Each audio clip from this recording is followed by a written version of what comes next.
Hello, my name is Dolf de Roos, and most of you know me as the guy who promotes investing in commercial real estate. And that is in fact my passion at the moment. But like most people, I got my start in residential real estate. And I still think residential real estate is the way to go. I still think it's way better than the stock market or any of myriad other investments you might get involved in. So I want to go over some of the criteria that you should consider when you look at investing in residential real estate.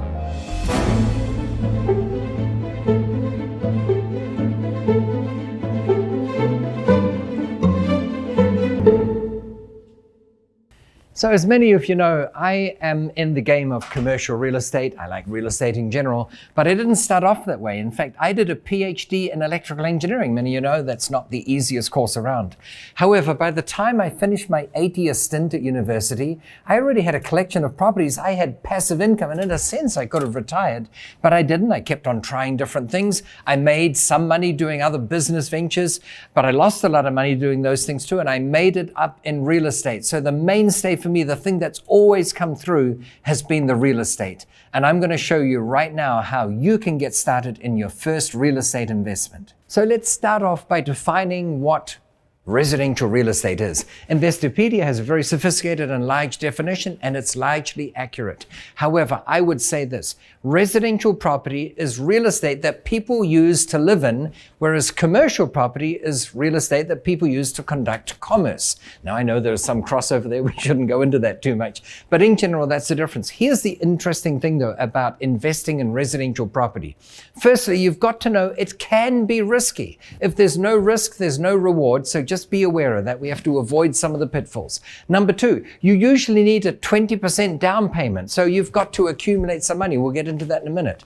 Being a landlord requires that you have an array of skills. You have to know things that you perhaps don't know now, and you've got to be willing to learn them.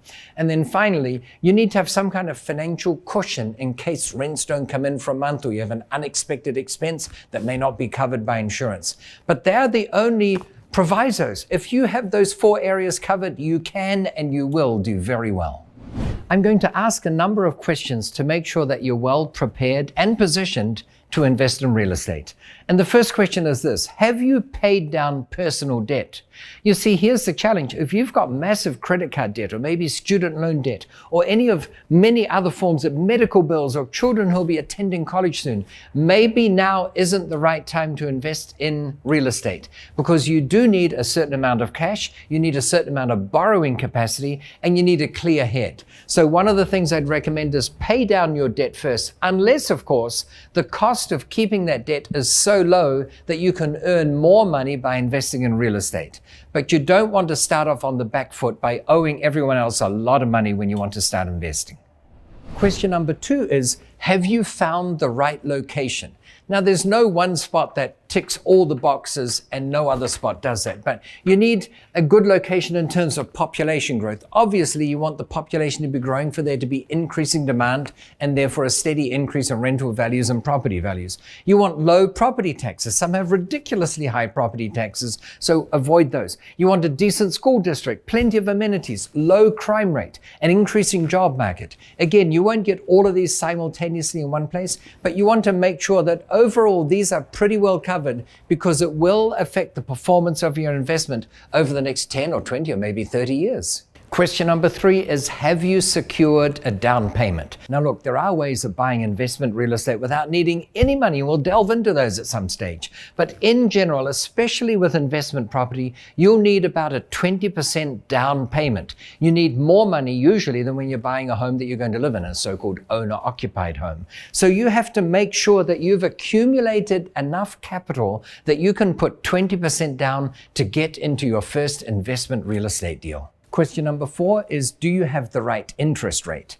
Now, bear in mind, for some reason, when it comes to lending money on investment property, banks charge a higher interest rate than when it's an owner-occupied home. I'm not quite sure why this would be the case, because if, for instance, you were to lose your job, then as an owner-occupant, you couldn't pay the mortgage on your own home. But as an investor, theoretically, even if you lost your job, you'd still have a tenant. So in my world, I think banks should charge a lower interest rate on investment property, but they don't, probably for good reason that I haven't figured out. So can you secure an interest rate that makes your investment property work?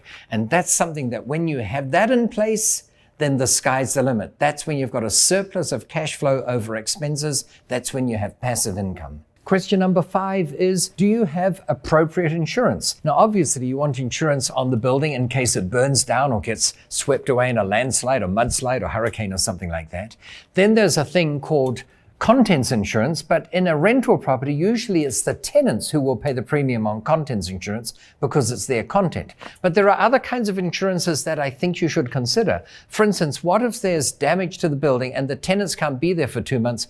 You still have to pay the mortgage, so you want some kind of insurance that covers you in that case. Sometimes it's called consequential loss insurance or landlord insurance. And you also want insurance in case you've got some kind of liability. So you want liability protection. Make sure that whatever these insurances are called in your jurisdiction, you get the appropriate cover to cover you so that one event won't wipe you out. Question number 6, do you know your legal obligations? Being a landlord does come with some obligations. So rental owners need to be familiar with the landlord-tenant laws in their state or province and locale. These include tenants' rights, you have to know what they are, your obligations regarding security deposits, lease requirements, eviction rules, fair housing, and more in order to avoid legal hassles. By the way, if you have a property management company, then they can take care of all these legal hassles for you.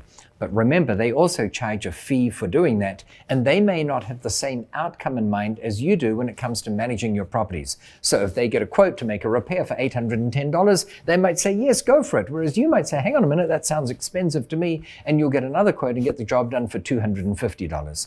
They won't have that same incentive as you do, but it can mean that you don't need to spend all your time managing your properties and you can be finding the next great deal. And that brings us to the 7th and final question.